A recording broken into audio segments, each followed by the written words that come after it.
Ada kamera di sini ya bang, sama di sini. Tol. Oke, kali ini gue bakal ngejelasin tentang pencahayaan. Secara umum, pencahayaan bisa dibagi dua. Yang satu sifatnya singkat, yang satu sifatnya continuous atau terus menerus. Contoh yang sifatnya continuous yaitu matahari, atau cahaya lampu itu. Ada lagi yang sifatnya continuous, cahaya api, cahaya lampu jalan, lampu mobil itu continuous, cahaya lampu. Terus kalau yang ini namanya apaan, Bang? Gue seringnya pakai yang ini. Nah, ini yang mau gue jelasin. Selain tadi yang udah gue jelasin, ada cahaya continuous. Ini adalah contoh cahaya singkat. Emang kenapa kok dibilang cahaya singkat? Ini nih, kenapa gue bilang cahaya singkat. Nih, gue tunjukin. Tuh kan, cepet banget. Nah, lo lihat kan tadi cahayanya cuma sekedipan doang. Saking cepetnya tuh, saking singkatnya, kayak gitu. Terus ada juga yang dari alam, tapi sifatnya sekejap. Apa aja, Bang? Mulai dari alam, contohnya petir. Cahaya dari alam, tapi singkat. Gitu. Kalau cahaya buatan sifatnya singkat? Studio flash. Flash kodok tadi. Flash dari kamera bawaannya. Udah. Ya itu aja udahlah.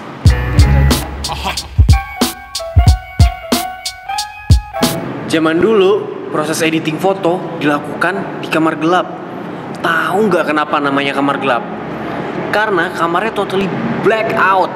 Jadi dalam dark room, lo bakal berkutat dengan beberapa alat dan bahan kimia, macam enlarger, developer, fixer, photosensitive paper, dan macam-macam lainnya.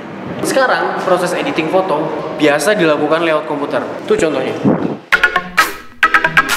Dan action. Oke, di komputer kita biasa ngedit foto menggunakan software.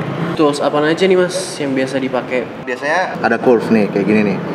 Kalau level bisa diatur di ini, ada shadow, ada midtone, ini ada highlight. Ada juga color balance untuk ngewarnain nih. Juga dibagi tiga, ada shadow, highlight, midtone. Hue saturation ya. Saturation itu untuk menggeser kepekatan warna. Hue itu adalah menggeser roda-roda warna. Zaman dulu ada toolsir. Oke. Nah, toolsir itu ada namanya healing, bisa di healing. Nah, hilang kan? Nah, itu. Ini adalah proses dodging ya. Lo nerangin bagian highlight. Tapi lo nggak bisa seenaknya bikin highlight yang ada. Jadi udah, karena memang udah ada, lo kuatin lagi, keluarin biar dimensi lebih keluar. Burning adalah menguatkan sisi gelap dari foto atau shadow. Jadi intinya dari dodging dan burning itu, foto itu kan ada sisi shadow, midtone sama highlight. Dodging itu untuk menguatkan sisi highlight dari foto. Dan burning itu untuk menguatkan juga sisi shadow. Tapi juga midtone juga berguna untuk penyelaras dari shadow highlight itu sendiri. Lu nggak usah anti sama yang kayak beginian, karena proses ini udah ada dari zaman dulu. Kali ini gue bakal jadi host karena si Jarwo kecapean. Gue bakal ngejelasin tentang ISO, shutter speed, dan diafragma. ISO adalah satuan kepekaan sensor digital atau film terhadap cahaya. Pokoknya lebih besar ISO, lebih peka terhadap cahaya. Kayak gitu gampang ya kan? Yoi. Oi baca yang Diafragma atau orang biasanya nyebutnya bukaan. Lu lihat dulu nih, ada angka-angka di sini nih. 22, 16, 8, 5,6, 4, 2,8 itu adalah angka bukaannya. tetap gagal fokus. Nih, gue lagi mainin besarnya bukaan, ada yang mengembang dan mengecil di dalam lensa. Ya itu bukaannya. Gue pasang bukaannya di 2,8, jelas bakal besar dibanding dengan 22. Ini 22 nih. Ini 2,8, 22. Jadi semakin kecil angkanya, semakin besar bukaannya.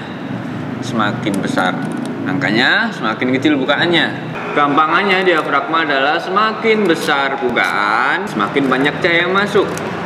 Semakin kecil bukaan, semakin sedikit cahaya yang masuk. Pengaturnya ada di sini nih kalau di kamera manual. Ada angka-angka 1, 15, 30, 60, 125, 250, 500, 1000 dan seterusnya. Itu adalah sepersekian detik jendela rana ini bakal ngebuka. Gue taruh di 1 detik. Lo bakal ngelihat ada yang ngebuka selama 1 detik dan itu adalah jendela rana. Nah, Nah, tuh, kelihatan kan? Selain 1 detik, kita bisa ngatur semakin cepat atau semakin lambat. Logikanya gampangannya gini. Semakin lama jendela itu ngebuka, semakin banyak cahaya yang masuk. Semakin cepat jendela itu ngebuka, semakin sedikit cahaya yang masuk. Ya, segampang itu. Nah, intinya kayak gitu sih. Nah, mereka bertiga punya satu hubungan khusus dalam membentuk sebuah exposure, yaitu segitiga anjing-anjingan atau biasa orang sebut segitiga exposure. Bagaimana segitiga exposure tadi dibentuk? Kita dalam satu episode khusus. Oke? Udah.